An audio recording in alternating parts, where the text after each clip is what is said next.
Bismillahirrahmanirrahim. Assalamualaikum warahmatullahi wabarakatuh. Kembali lagi di Instagram Sharing Time malam hari ini. Kita berkesempatan bersama Pak Topari dari Gunung Kidul, dari SMA Negeri 1 Playen ya. Beliau adalah leadernya Edukator Group Yogyakarta. Luar biasa. Kesempatan yang istimewa malam hari ini kita ketemu dengan Pak Topari. Kita sapa dulu. Assalamualaikum Pak Topari. Waalaikumsalam Mas Gunawan, Mas Ari Gunawan. Pripun kabarnya di Gunung Kidul, apakah lockdown atau masih biasa siaga hari ini?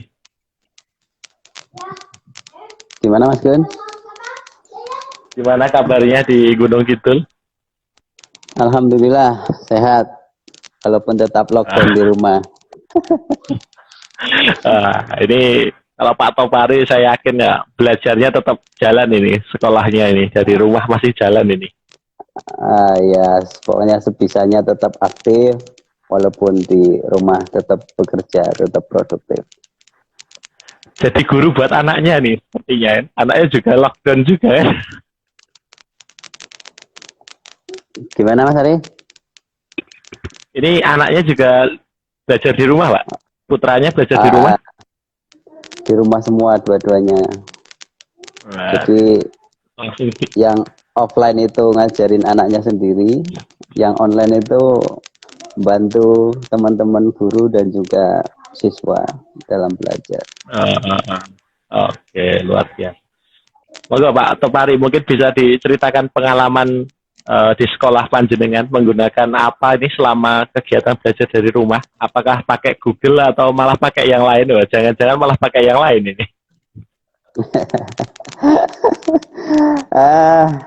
Di tempat kami, karena kita sudah dari tahun 2015 ya menggunakan Google Suite for Education, jadi ya kita optimalkan penggunaannya itu, penggunaan Google Suite for Education.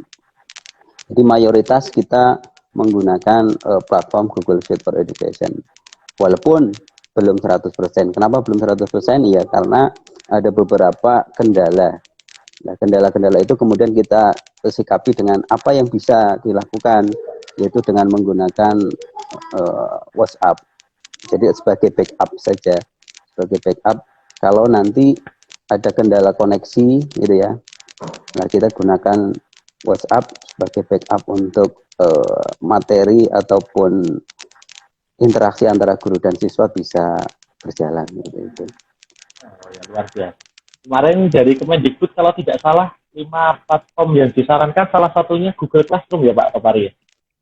Ya, kemarin pada saat tanggal 10 Maret itu memang ada kunjungan dari staf menteri ya, staf menteri Kementerian Pendidikan untuk melihat secara langsung implementasi Google Suite for Education di tempat kami seperti itu.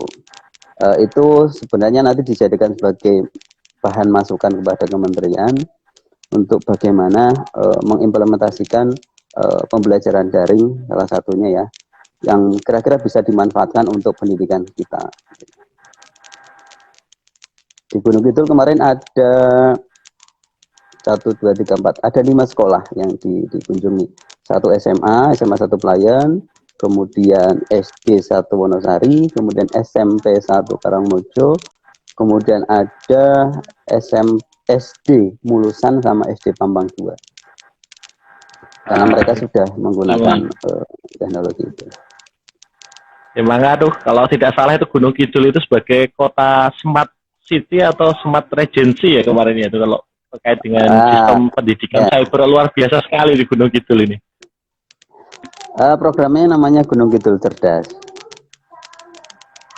Gunung Kidul Cerdas. Pak Topari di dalamnya ini bagian dari program ini. Pak Topari menjadi bagian penting di sini di Gunung Kidul Cerdas. Belakang. Pokoknya bantu yang bisa saja seperti itu. Terkait dengan akses internet Pak di Gunung Kidul aman ini sejauh ini terkait kan penggunaan internet data kan sekarang menaik, lonjakannya cukup banyak kan karena work from home, studi from home ini. Apakah aksesnya masih lancar-lancar saja atau ada solusi lain dari mungkin pemerintah daerah atau seperti apa di Gunung Kidul? Ya, kalau koneksi internet sebenarnya memang masih jadi PR ya. PR artinya di sini sekarang itu sudah ada, kemudian kita perlu tingkatkan. Dari beberapa informasi yang saya terima, kalau di Gunung Kidul sendiri itu sudah dari Kominfo ya, sudah melakukan ekspansi jaringan ke titik-titik yang blank spot seperti itu. Harapannya nanti itu bisa teraliri koneksi semua. Walaupun untuk menuju kondisi ideal itu pasti butuh waktu. Kalau kita bicara tentang kondisi ideal pemanfaatan Google Suite for Education sendiri, kalau di requirement-nya itu, kalau pengen lancar gitu ya, itu minimal ya 100 Mbps dalam satu sekolah gitu ya, 100 Mbps. Tetapi apakah di bawah itu bisa? Sangat bisa. Nah ini yang kemudian menjadi perhatian kita ya, pada saat sekarang pembelajaran daring menjadi suatu keharusan, sesuai dengan surat edaran Menteri ya, Pendidikan nomor 4 tahun 2020 itu, di mana pembelajaran daring sebagai moda utama, ya harus pandai-pandai menyikapi keterbatasan itu. Jangan sampai keterbatasan yang ada membuat kita meniadakan daring itu. Ada banyak orang yang WA saya, Pak, gimana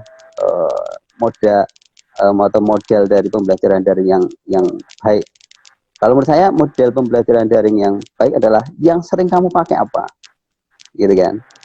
Jangan tiba-tiba. Kalau tiba-tiba itu butuh effort yang sangat tinggi gitu kan. Kalau kemudian dia terjatuh pada saat belum sampai pada titik bisa, ini ya nanti malah jadi menyusahkan banyak orang.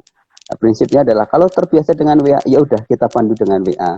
Kebetulan kami di tim pengembang kurikulum SMA juga kemarin di-share bagaimana pola pembelajaran dengan menggunakan WA. Nah, paling tidak ini menjadi suatu pembelajaran ya, pembelajaran baru bahwa oh ternyata WA yang selama ini hanya kita pakai untuk dalam tanda kutip yang jauh dari kata pembelajaran, sekarang bisa digeser. Kalau sudah ini jadi budaya, saya kira akan mengarahkan masyarakat ya melalui guru, melalui siswa bahwa WA itu bisa untuk pembelajaran, bukan hanya untuk yang sifatnya ya posting time seperti itu. Itu gambarannya Mas Ari terkait dengan Gunung Kidul cerdas, menaik kendala koneksi di Gunung Kidul. Prinsipnya disikapi dengan bijak. Kalau memang tidak bisa menggunakan live, ya mudah teks, chat saja. Materi disampaikan dengan menggunakan PowerPoint lah atau slide lah, ya kan? Atau mungkin hanya tulisan biasa, ya. Tapi kemudian terjadi interaksi di sana, entah menggunakan chat, entah menggunakan WA, ya, yang kemudian sama-sama memahami apa yang tertulis di sana, seperti itu.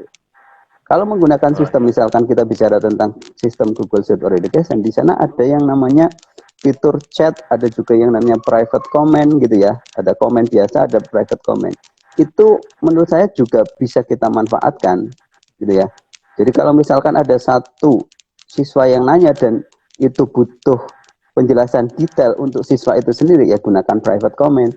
Kalau misalkan hanya untuk yang umum, ya sudah langsung saja sebagai komen yang biasa seperti itu. Jadi semuanya bisa melihat seperti itu. Intinya teknologi itu sebagai sarana bantu saja, bukan sebagai tujuan utama malahan ya Pak ya? Iya. Terus ini kita kembali ke Google Pak. Dari Google Educator Group sendiri kan Pak Topari kan aktif di GEG begitu. Apakah ada rencana mungkin membuat webinar atau semacam online learning untuk teman-teman guru untuk menyikapi ini? Kelihatannya pandemi ini cukup akan bertahan lama sepertinya, lihat kondisinya. Iya, cukup lama kita vakum ya. Gini, untuk yang GEG lokal, ini ya, untuk yang GEG lokal, dalam hal ini adalah GEG Yogyakarta, memang saya tidak membuat suatu acara khusus gitu ya, tapi saya memang membukanya adalah via WA saja, Japri atau seperti apa gitu ya. Karena memang ada beberapa kondisi yang memang mengharuskan saya menggunakan moda itu. Tetapi di tingkat nasional, ya seperti kita ketahui bahwa sekarang sudah bekerja sama, ya, menjalin kerjasama antara Kementerian Pendidikan dan Kebudayaan, kemudian Google for Education, kemudian Revo Indonesia, dan juga GEG Indonesia sebagai induk dari GEG lokal-lokal itu mengadakan edu-webinar, gitu, edu-webinar yang bisa dilihat nanti di Facebooknya Revo Indonesia ataupun di YouTube-nya Revo Indonesia, gitu ya. Di sana ada banyak materi yang sekarang sudah disusun. Ada, kalau tidak salah, ada sekitar 28 topik ya yang sekarang sudah berlangsung ya sampai dengan tanggal 24 April. Itu disusun sedemikian rupa, sedemikian urut, sehingga teman-teman kalau nanti ingin belajar total itu bisa mengikuti YouTube-nya atau Facebook-nya dari Revo Indonesia untuk melihat materi-materi itu dari awal.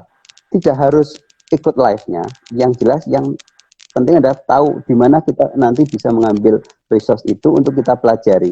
Bisa kita download ya, kemudian kita pelajari di rumah. Kalau misalkan nanti ada kendala, nanti bisa menggunakan GEG lokal. Misalkan di sini nanti bisa kontak saya ya untuk mendalami lebih jauh apa yang dimaksud atau mungkin kurang paham di event di GEG Indonesia gitu ya, di Revo Indonesia. Kalau misalkan butuh penjelasan lebih detail bisa menghubungi GEG lokal. Saya nanti mendapatkan pemahaman yang mungkin bisa lebih luas karena di sana kan waktunya hanya 1 jam ya kan, dan modelnya kan menyampaikan materi kemudian tanya jawab. Detail teknis itu mungkin masih bagi yang awam itu sangat butuh bimbingan. Nah, mungkin saya nanti hadir di sana untuk membantu teman-teman seperti itu. Itu yang pertama kalau terkait dengan GEG, peran GEG baik lokal maupun tingkat nasional.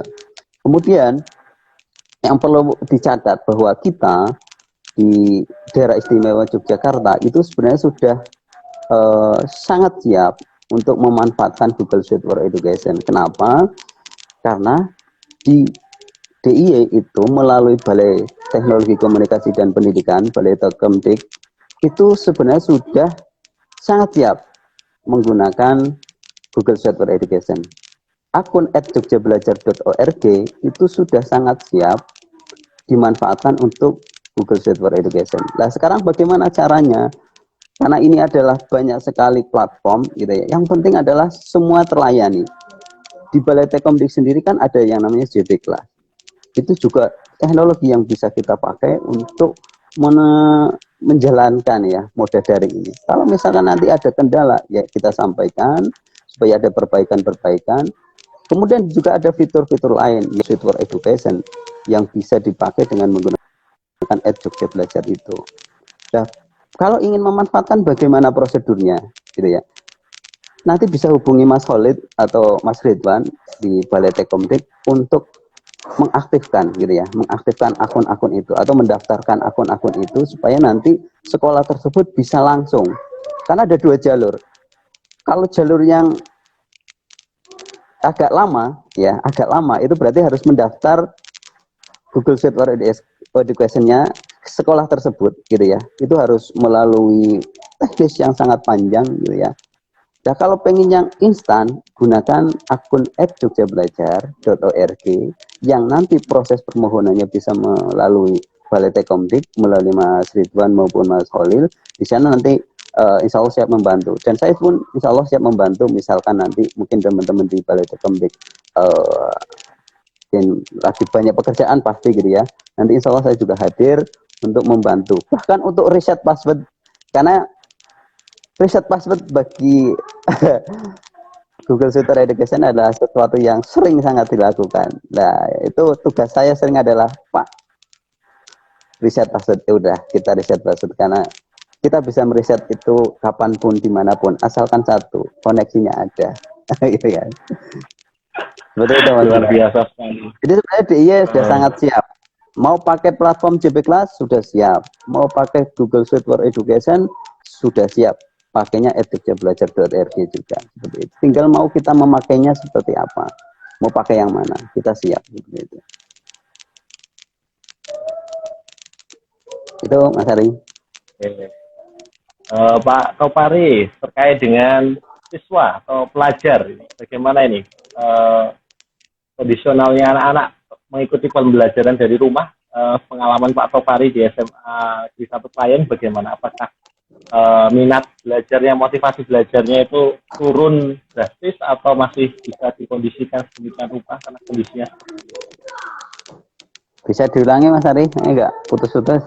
Ya, terkait dengan motivasi belajar peserta didik di sekolah ini selama pandemi COVID ini bagaimana? Apakah intensitas belajarnya masih sama atau cukup banyak yang kemudian fokus di rumah begitu? Oh gitu. Karena ini moda baru ya, moda baru. Mau nggak mau, kita harus mengakui bahwa pandemi corona ini pasti akan mempengaruhi banyak hal. Gitu ya. Salah satunya adalah modanya yang biasanya tatap muka menjadi online. Kedua, dari sisi psikologis juga pasti terpengaruh.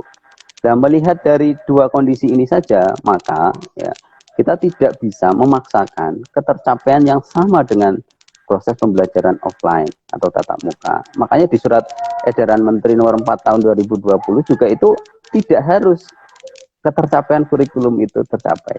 Malah kemarin kan sudah ada edaran bahwa yang penting siswa itu tahu apa itu corona, bagaimana cara menanganinya, bagaimana cara menghindarinya. Itu penting bagi mereka, itu penting. Karena apa? Banyak yang tidak care dengan virus ini. Dan ini sangat mematikan dalam tanda kutip ya. Artinya kalau dia OTG ya, orang tanpa gejala, kemudian dia menyebar kemana-mana, karena ketidaknya dia tentang corona ini, maka dia sebenarnya adalah penyebar, carrier. Dan ini lebih bahaya. Maka tugas kemarin menurut saya merupakan suatu tugas yang bagus, sehingga mau tidak mau anak itu dipaksa untuk membaca, kemudian memvisualisasikannya melalui flyer, leaflet, ataupun video, melalui media-media yang sangat akrab dengan siswa kita, TikTok, Instagram, Facebook. Sehingga mereka secara jiwa mudanya itu tetap terlampiaskan, tapi proses pembelajarannya juga masuk. Ini merupakan sesuatu yang bagus.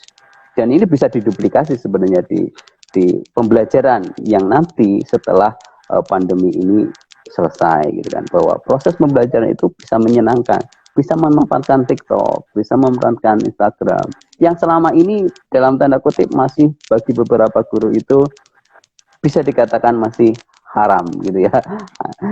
Wah, itu sosial media is hoax, gitu kan.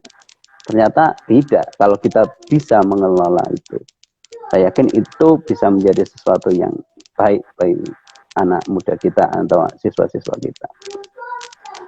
Jadi itu Mas Ari prinsipnya. Luar biasa. Mungkin karena kita terbatas waktu, bisa disampaikan pesan-pesannya untuk guru-guru kita baik di Jogja maupun dimanapun berada, menggunakan teknologi yang bijak supaya anak-anak itu bisa lebih senang lagi belajar begitu. Oke, pesan mungkin ya bagi teman-teman guru terutama gitu ya, bahwa kita harus berubah. Jangan sampai, ya ini kita harus berubah menyesuaikan dengan keadaan. Jangan sampai keadaanlah yang memaksa kita untuk berubah. Artinya antisipasi. Kita harus adaptif, fleksibel, dinamis. Sebagai seorang guru itu pasti harus memiliki jiwa itu. Kalau kita sudah mati dari jiwa itu, maka sebenarnya mati jiwa kita sebagai seorang guru. Itu yang perlu saya sampaikan kepada teman-teman guru. Sehingga nanti siswa-siswa juga insya Allah akan terimbas, terinfluence dari semangat kita untuk selalu berubah, untuk selalu dinamis. Mungkin itu pesannya, Mas. Luar biasa sekali. Sekali lagi terima kasih Pak Topari waktunya pada kesempatan dari Instagram Sharing Time. Nanti akan kita lanjutkan lagi mungkin di sesi berikutnya untuk topik-topik yang lain, karena saya tahu Pak Topari ini juga sangat penikmat taknun. Nanti ke depan kita akan bahas lagi seputar taknun atau yang lain, kita bisa ngobrolkan bareng-bareng lah. Jagoan padang bulan juga nggak.